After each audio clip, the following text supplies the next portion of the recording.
you had a few coaches you wanted to throw out there to talk about? Yeah, so Dusty May, he was hired as Michigan's head coach. We Big know domino there. absolutely. So, like everyone knows, he led Florida Atlantic to the Final Four last year. In 6 seasons at FAU, he has an overall record of 126 victories with 69 losses. And just looking at this past year with Michigan, they went 8-24 under Jawan Howard and missed the last 2 NCAA tournaments. Yeah, that's not going to fly at Michigan. As a Michigan football fan, I can tell you right now that all they care about fan-wise is athletics. However, Dusty May has mentioned he wants to hit the portal very hard. I've got a bad news for him. The portal and Michigan do not go well together.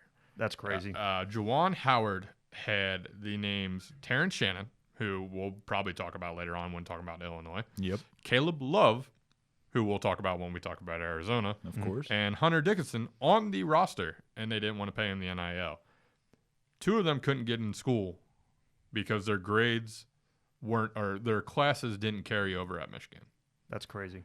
It's a bad history with Michigan. I hope I'm wrong, and there's rumors that there's going to be some leniency when it comes to athletes, but I don't buy the whole Dusty May being able to change things by himself. It starts at the top, and it's going to be letting transfers in. Because how does the University of North Carolina, yes, a little bit biased there, but their credits don't carry over at University of Michigan?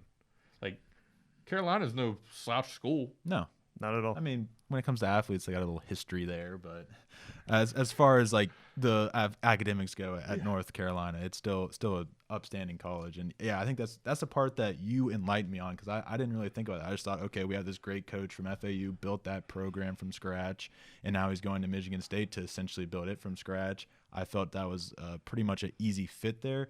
But I'm not quite as certain now that you mentioned that. Transfer portal is so huge nowadays, and to not have that as an asset will be detrimental to building that into a top Big Ten team, especially looking at all the new teams joining the conference.